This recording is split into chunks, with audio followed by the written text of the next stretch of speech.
1300개 장기요양 기관이 선택한 기관, 신뢰할 수 있는 기관, 창업 경영 지원 1등 기업 국회요.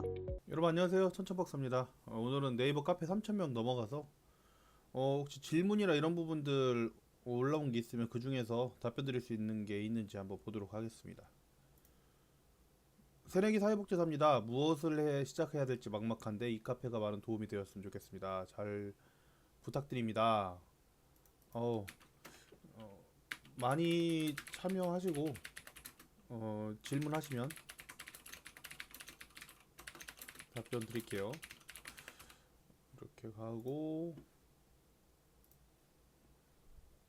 요양보호 시설 여기다. 여기서 공부하고 싶다. 질문도 공부를 해야 정리가 될 것 같다. 등합 좀 해달라라고 하셨는데 우선 어떤 시설로 설립하실지 여부를 하시려면 박사 무료 컨설팅. 네, 지금 천천박사 무료 컨설팅 같은 경우에는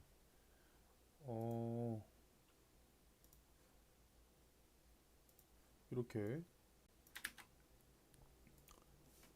한 번, 일생에 한 번, 네, 무료 컨설팅 해드리니까, 예, 받으면 좋겠죠. 예, 그렇죠. 공부를 더 해야지 정리가 되죠. 왜 사업을 하려고 하시는지 먼저 생각해 보셔야 합니다.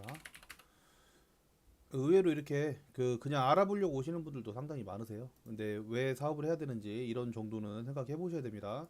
장기환 같은 경우에 쉽지만은 않으니까요. 일일 업무일지, 사회복지사, 가산사회복지사 모두 업무일지를 작성해야 되나요? 예, 그 모니터링이나 이런 현지조사 증빙 때문에 보통 사용한다고 답변을 하셨네요. 잘했네요.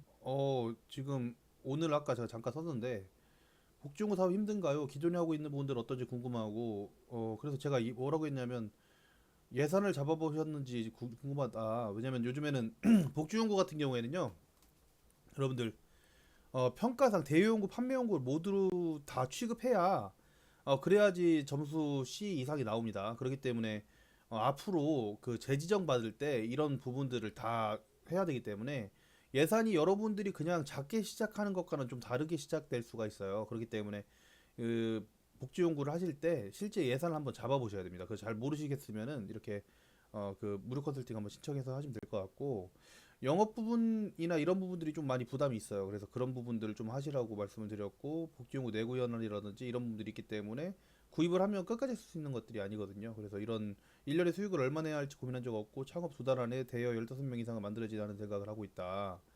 이렇게 답변하셨네요. 그래서 저도 답변을 좀 해드릴게요. 아, 네. 예산이나 이런 부분은 이 공개 게시판에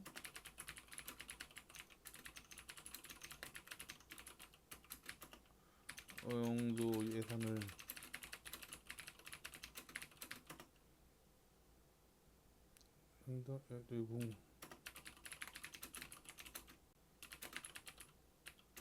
상담을 한번 해보세요. 그 기본 개념은 있으신 것 같아요. 그래서 이게 실제 왜 해야겠다 이런 부분들이 좀 명확하게 있어야지 나중에 포기를 안 하시게 되거든요. 그런 부분들 좀 생각을 하시면 좋을 것 같습니다.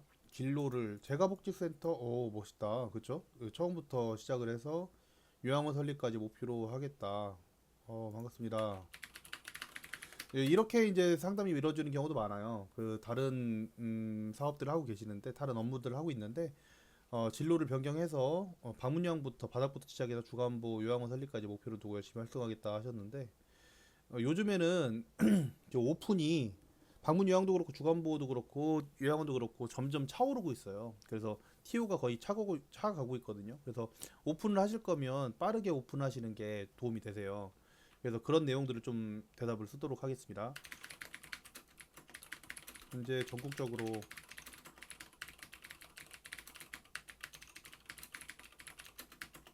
많아서 관할 지자체에 TO를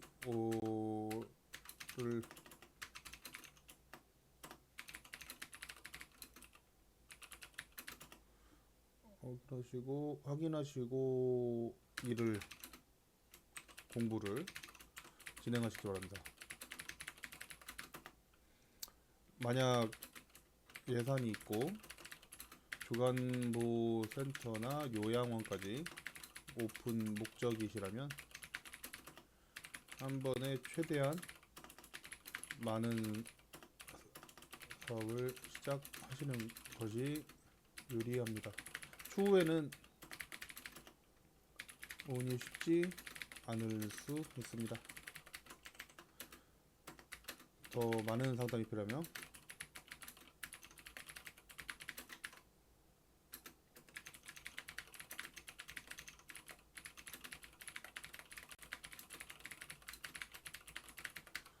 직접 한번 다 알아보도록 하겠습니다. 이렇게 해서 답변하면 될 것 같고, 근로자 선출 사항들, 이게 이제 대부분 질문들이 올라오면 이렇게 올려드리거든요. 엄청나게 질문이 많은 거예요 지금.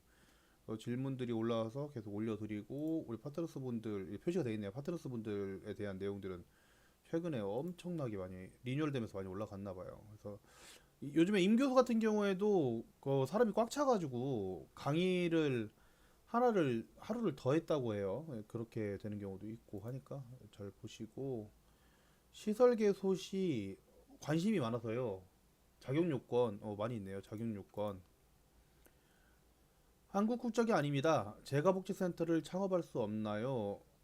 네, 이거는 시청에 문의를 한번 해보는 게 맞는데, 이 대표자 같은 경우에는 세무서 가서 이 사업장을 낼 수 있는지를 먼저 확인하시는 것 좋습니다. 그래서 지금 시청도 시청이지만 그렇죠. 이것도 확인하는 게 맞죠. 시청도 확인하고 세무서도 확인하고.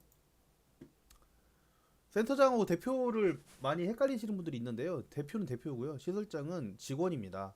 그래서 대표 겸 시설장 이렇게 얘기하죠, 보통. 대표하면서.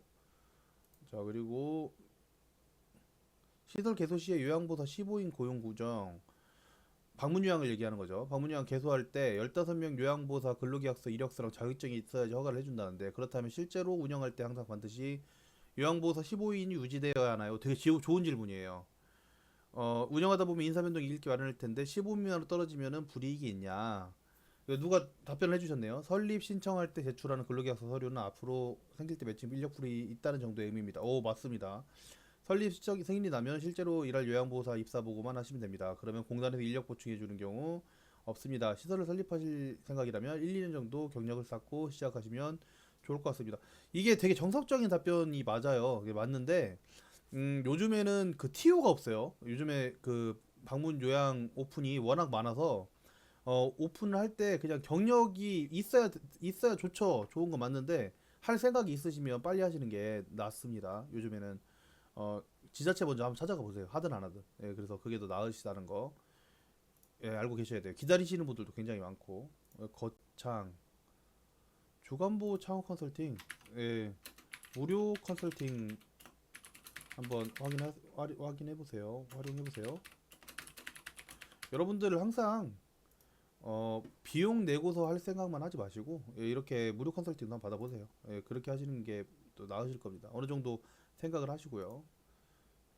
준공이 끝났다. 주간보 대표는 요양보호사로서 10년 근무했는데 심사를 받기에는 연력이 많으시고, 센터장으로 하고자 하는데 사복 간주 자격증이 있으나 실무 경험이 없는데 어떻게 시작할지 일단은 이제 지금 이 부분은 건물 준공은 건물이 있어요. 건물은 있고 대표님 따로 계시고 시설장으로 들어갈 수 있는 사회복지사 자격증이 있어요. 이분 같은 경우에는. 그래서 지금 현재 시설장이 가능한 사회복지사 자격증이 있으므로 발표도 시설장님께서 하시면 됩니다. 그래서 해당 발표에 대한 부분은 사업계획서, 운영규정 등을 활용해서 만드시고 어떤 대답이라도 할 수 있도록 공부하시기를 추천합니다. 상담 카페 도움 받고 싶다고 하셨는데 상담 받고 싶으시면 무료 상담이니까 무료 상담 있으니까 상담 받으시면 되겠습니다. 네.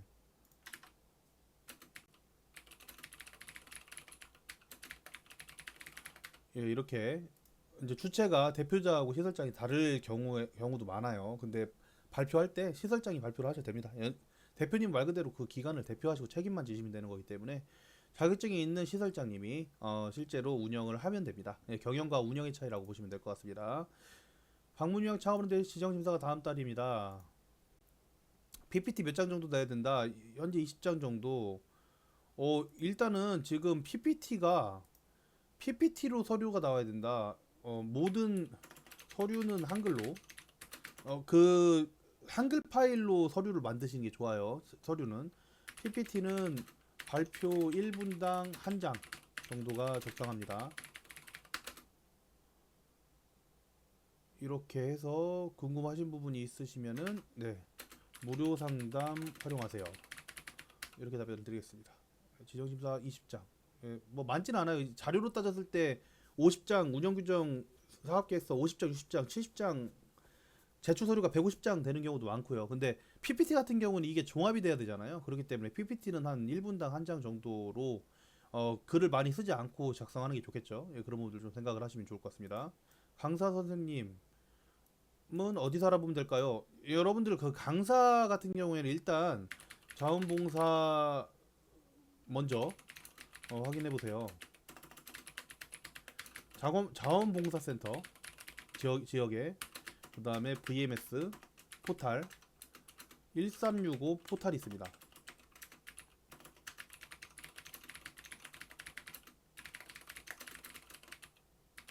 그리고 이제 또 뭐가 있냐면 우리의 친구 네이버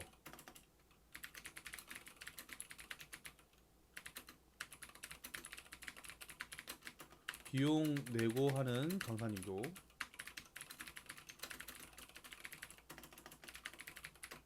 강사님들의 능력이 좋더라도 어르신들이 즐거워하지 않는다면 계속 바꿔가며 프로그램 해야 되므로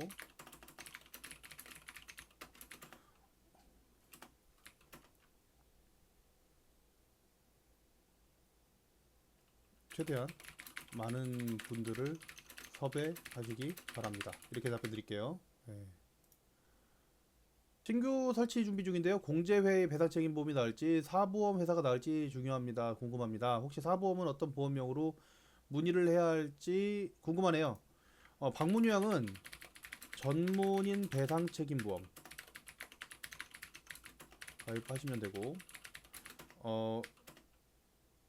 요즘에는 한 번에 임명수로 가입하실 수 있거든요. 그렇게 가입하시면 되고 공제회나 사보험 모두 괜찮습니다. 대표님께서 부담되지 않는 쪽으로 비교 건적에서 시작하시면 됩니다. 이렇게 말씀드릴게요. 배상책임보험 가입을 안 하면 감산이 됩니다. 감산이 되기 때문에 배상책임보험은 꼭 시작부터 가입을 하셔야 되고 어르신 돌보는 요양보호 선생님들 인원수 별로 계속 변경을 해주셔야 됩니다. 부산인데 재가복지 창업 시 실근무 2년을 내야 설립을 할 수 있느냐? 지금 이거 부산이에요. 부산 같은 경우에는 실근무 2년에 대해서 굉장히 크게 보고 있어요. 근데 실질적으로 법적으로 다시 하는 건 아닌데요. 이렇게 심사 시에 가산점을 받을 수가 있습니다. 그래서 지자체에다 물어보면은 80점 승인 같은 경우에 5년 이상 경력 10점, 5년 미만 몇 점 이렇게 이제 나르죠. 경력 없으면 10점 감점이 되기 때문에 90점부터 시작을 하면 80점 이상 넘기가 쉽지 않아서 쉽지 않을 것이다 라고 누가 답변을 해주셔서 상당히 괜찮은 답변을 해주셨어요. 어쨌든 2년을 해야지 설립을 할 수 있는 것은 아니다. 창업을 하려고 하는데 뭐 먼저 해야 될지 모르겠다. 서류가 먼저인지 건물이 먼저인지 궁금하다. 창업이 근데 방문요양 창업인지 주간보호 창업인지 따로 말씀을 안 하셨는데 누가 답변을 하셨네요. 그렇죠. 담당자한테 먼저 확인하고 제가 유튜브에 올려놨습니다. 그래서 준비하고 건물 서류 같이 준비하고 발표 준비하고 쉽지 않은 사업이란 거 저희 많이 보셨나 봐요. 그래서 실질적으로 제가 말씀드리는 거대로 많이 답변을 해서 했습니다. 화이팅입니다. 민진의 복사님, 후가님이 잘 답변해 주셨네요.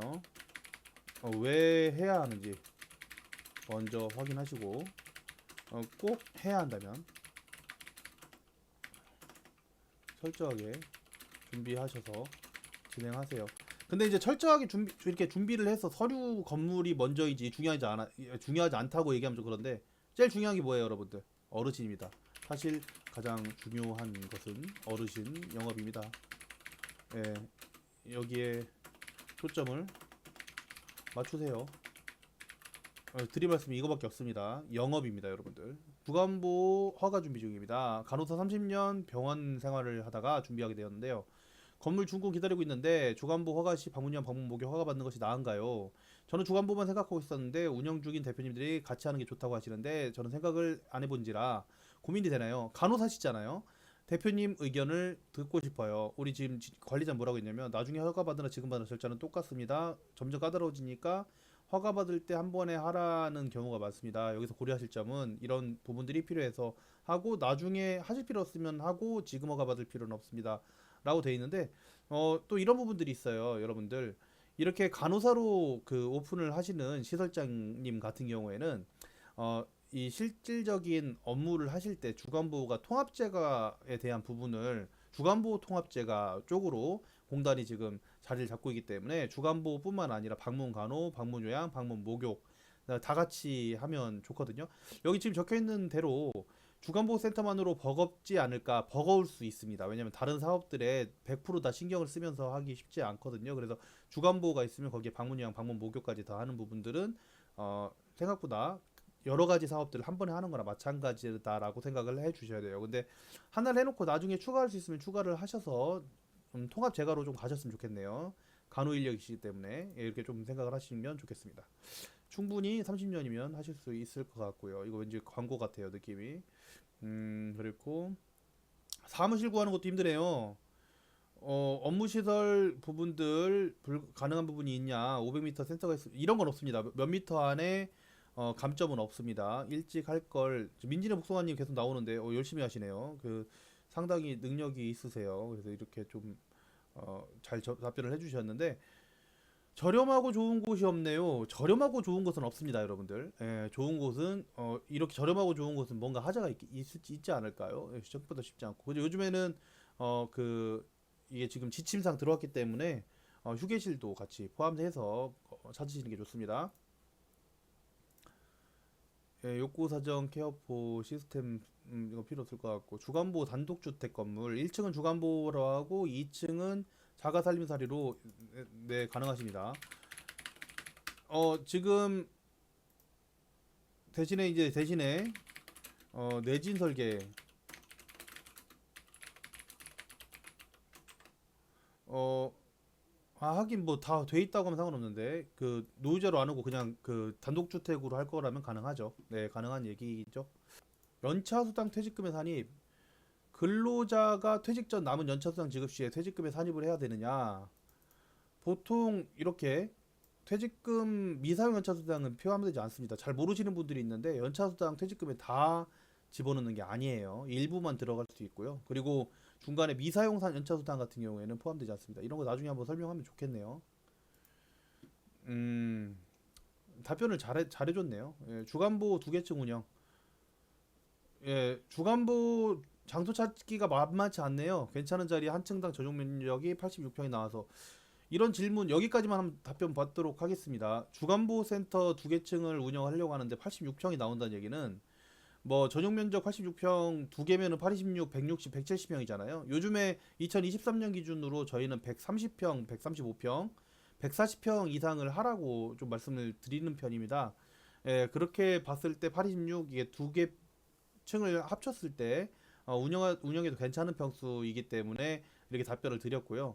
다만 어떤 부분들이 있냐면 주간보호센터 같은 경우에 이렇게 이제 층수가 나눠진다고 하면 화장실이라든지 어르신들 편의시설 같은 경우에는 그 층에 다른 층에도 각각 층에 설치를 하셔야 될 가능성이 높습니다. 예, 지침에 명확하게 이게 2023년도부터 표시가 됐기 때문에 그래서 거기서 이제 필요한 평수 한 10평 정도 이런 것들 생각을 하면은 손해보는 평수가 생기게 됩니다. 주간보 같은 경우에 요양원은 괜찮은데요.